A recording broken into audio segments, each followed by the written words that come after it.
ஆடுகள் மோதிக்கொள்ளட்டும் என ரத்தம் குடிக்கும் ஓநாய்கள் காத்து கிடக்கின்றன. அதற்கு நாம் ஒருபோதும் இடம் தந்துவிடக்கூடாது. என்னதான் ஒரு கையை மட்டும் தட்டினால் எப்படி ஓசை வராதோ அதே போன்றுதான் தனி ஆவர்த்தனம் செய்வதால் வெற்றி என்ற இலக்கை அடைவது மிக மிக கடினம் என்ற உண்மையை உணர்ந்தால்தான் கழகம் ஆட்சிக் கட்டிலில் அமரும் என்பதை இந்நேரத்தில் அனைவருக்கும் தெரிவித்துக் கொள்ள கடமைப்பட்டிருப்பதாக புரட்சித்தாய் சின்னம்மா குறிப்பிட்டுள்ளார்.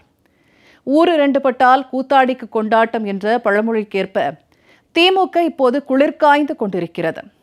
ஒன்றுபட்ட அனைத்திந்திய அண்ணா திராவிட முன்னேற்றக் கழகம்தான் தமிழ்நாட்டின் ஆகப்பெரிய கட்சி என்பதை நம் புரட்சி தலைவரும் புரட்சி தலைவி அம்மாவும் பலமுறை நிரூபித்திருக்கிறார்கள்.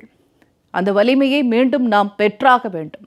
ஒன்றுபட்ட வலிமை மிக்க அனைத்திந்திய அண்ணா திராவிட முன்னேற்றக் கழகத்தை தான் தமிழக மக்களும் கழக தொண்டர்களும் அனைவரும் விரும்புகிறார்கள்.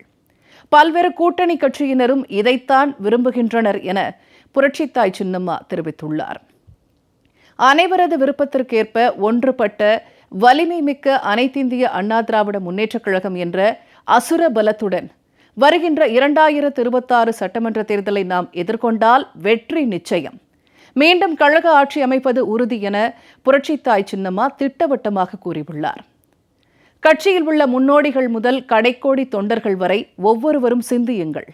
வெற்றிக்கான பாதையில் பயணித்திடுவோம் வாருங்கள். அனைவரும் ஒன்றுபடுவோம், வென்று காட்டுவோம்.